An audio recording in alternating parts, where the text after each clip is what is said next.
बिस्मिल्लाहिर्रहमानिर्रहीम। देखने वाले तमाम भैन भाइयों को अस्सलाम वालेकुम।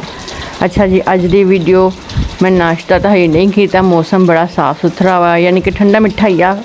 हब्बस भी अज वा 14 अगस्त, पर जो तुम इस वीडियो में देखोगे उन्होंने 15 अगस्त हुई होनी आ। तो अज बाहर जाने थोड़ा मूड खुशगवार करते हैं। तो घर की सारी सफाई कर ली है। घर बह बह के मैं आख करनों कुछ है नहीं। कस्टमर का भी किसी पासों फोन नहीं आया। दिहाड़ी का भी कोई पता नहीं, लगे लगे नहीं लगे ना लगे।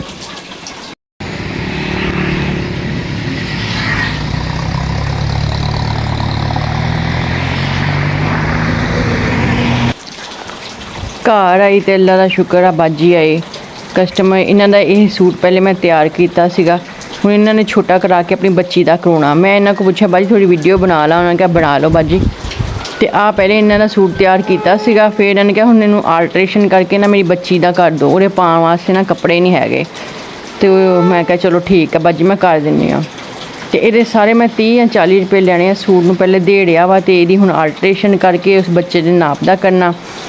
उन्हें को बाजी के कोल अद्धा घंटा, इन्होंने कहा अद्धे घंटे मैनू कर दो, क्योंकि ज़ाहरी गल आ बंदियां वालियां जड़ियां होंदियां फिर घर खाली छड्ड के आ नहीं सकदियां। बंदियां दी रोटी पकाउणी होंदी आ, बंदे जीन नहीं दिंदे किसी पासे भी। अज 14 अगस्त है तो बाजियां की आवाज़ भी पिछों आती होगी थोनों।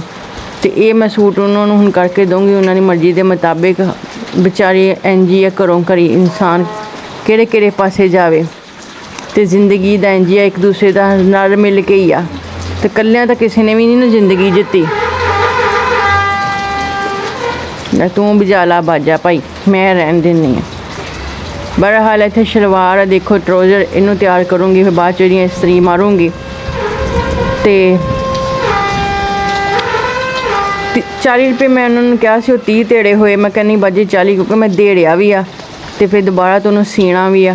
तो बाहर का मौसम तुसीं देखो, हब्स हुई आ, हवा कोई चलती नहीं हैगी, बिजली आती बिजली जाती। बड़ा अल्लाह करे हाँ हुण सूट पूरा होइए। आ देखो बाहर का हवा हल्की हल्की।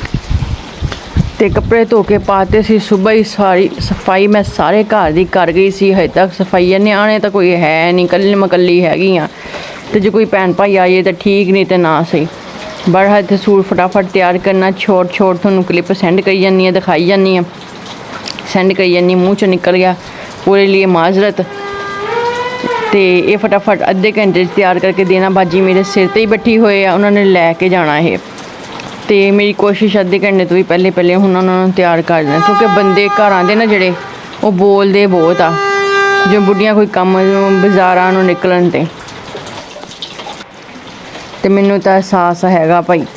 ए देखो जी, ट्राउज़र मैं तैयार कर दी है जिद्दां दी उन्होंने मैनू कहा सी। जोड़ तोड़ ला के अल्ट्रेशन कराती आ जोड़ पाए आ। तो जिद्दां जी खुशी। इत्थे मैं सूट नूं तरपाइयां थरपुइयां करन बह गई। इनू भी फटाफट तैयार करके थोनों फाइनल लुक दिखाऊँ। इस तो बाद मैं पानी लैन जाना। पीने वाला पानी मेरा मुक्या होया, पानी वाला भी नहीं अज आया, तो आप ही चक के लियाना। बस इस तरह जिंदगी किसी पासे भी ना साह इंसान नूं नहीं आंदा। जिंदगी भी औखी है तो मौत भी औखी है, सौखा कुछ भी नहीं है। बस अल्लाह ताला साडे वास्ते आसानियां करे, तो आखरत दे मामला साडे वास्ते आसान कर दे, तो जन्नत सानू बिना हिसाब किताब दाखिल कर दे। आमीन सुम्मा आमीन। आ देखो फाइनल लुक सूट की तैयार कर दी मैं। देख लो भैन भाई, गला उन्होंने आप ही जिदा रखाया, क्योंकि कतरा पूरियां सूरियां ही सी, डिजाइन तो पैंदा कोई नहीं सी। आ लाती लैस, ते आ सूट, ते प्लेटां, ते लट्ठुम पट्ठुम जो कुछ भी आ थोड़े सामने ही आ। तो आ जी घेरे दे उत्ते लैस मेरे को घरे ही पई सी। मैं जो बाजार जावां फिर मैं सस्ते लैसां लभ जांदियां। तो ए जी थल्ले वाली सैड देख लो तुसी। हुण मैं थोनों इहदी नीटनेस भी चैक कराना। ये तुसी देख लिया, नीटनेस भी चैक कर लो। नीटनेस है जी ए ठीक आ। मैं बुस भांति लैस पई सी मेरे को, मैं कहा चल कोई नहीं, बेचारी हुण 40 रुपये भी दे रही, तो मैं हुण इन्नी कंजूसी करना सही नहीं। बहरहाल पानी भर के ले आई। रात का वेला हो गया, फिर मेरी भूतनी घूम गई, थक गई सी मैं, लम्मे पै गई, रात हो गई, रोटी भी नहीं खाधी। तो देखांगे हुण की करना। पानी भर के ले आई, वो मैं थोनों भैन भाईओ दिखानी। बहुत दूरों पानी भर के लाई। अज पानी वाला आया ही नहीं, शाम तक पूरा मैं इंतज़ार किया। ਆ ਬੋਤਲ ਪਾਣੀ ਦੀ ਭਰ ਕੇ ਲਈ, ਚੱਕ ਕੇ ਲਈ, ਬਾਹਾਂ ਰਹਿ ਗਈਆਂ, ਮੋਢੇ ਰਹਿ ਗਏ ਮੇਰੇ। ਬਹਰਹਾਲ ਭੈਣ ਭਾਈਓ, ਆ ਸੀ ਮੇਰੀ ਵੀਡੀਓ। ਜੇ ਤੁਹਾਨੂੰ ਪਸੰਦ ਆਏ ਮੇਰੇ ਚੈਨਲ ਨੂੰ ਜ਼ਰੂਰ ਸਬਸਕ੍ਰਾਈਬ ਕਰਿਓ। ਵੀਡੀਓ ਪਸੰਦ ਆਏ ਲਾਈਕ ਕਰਿਓ, ਆਪਣੇ ਭੈਣ ਭਾਈਆਂ ਨਾਲ ਸ਼ੇਅਰ ਕਰ ਦਿਓ। ਤੇ ਜਿਹੜੇ ਭੈਣ ਭਾਈਆਂ ਨੇ ਵੀਡੀਓ ਨੂੰ ਸਬਸਕ੍ਰਾਈਬ ਕੀਤਾ, ਲਾਈਕ ਕੀਤਾ, ਕਮੈਂਟ ਕੀਤਾ, ਉਹਨਾਂ ਵਾਸਤੇ ਦਿਲ ਤੋਂ ਦੁਆ, ਦਿਲ ਤੋਂ ਸ਼ੁਕਰੀਆ ਕਿ ਤੁਸੀਂ ਮੇਰੀ ਵੀਡੀਓ ਨੂੰ ਦੇਖਦੇ ਆ। अपना ख्याल रखियो। मैं थोनों दुआवां च याद रखूँगी। अल्लाह थोनों कामयाबियां दे, आसानियां करे थोड़े वास्ते, मेरे वास्ते, सारे वास्ते। अल्लाह हाफिज़।